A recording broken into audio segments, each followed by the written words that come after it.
Welcome to Sweet Life Beat Life. We hope this video helps. In this video, I will explain how to play Zo Samurai on mobile. First, you will need to download the Roblox application, available for free on most mobile app stores. Once installed, open Roblox and use the search bar to find Zo Samurai.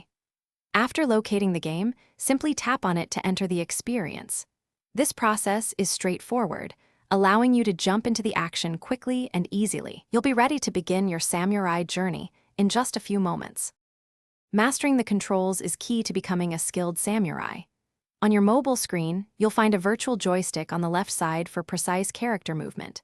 To engage in combat, simply tap the attack button, typically on the right, for sword swings. When facing an opponent, press and hold the block button to defend yourself.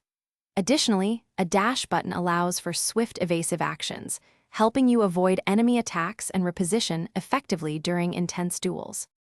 To truly excel, you'll want to learn some advanced combat techniques. Perfect blocking, achieved by timing your block precisely, can stun your opponent for a brief moment, creating an opening. Integrate kicks into your attack patterns to break through enemy defenses. Using Shift Lock offers greater camera control, allowing for more accurate strikes.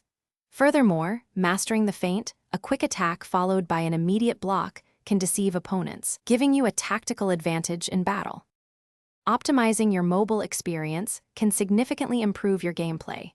Consider adjusting your camera settings to ensure you have the best possible view of the battlefield.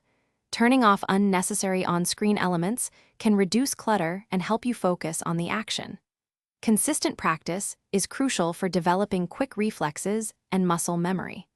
Finally, explore the different weapons available in Zo Samurai.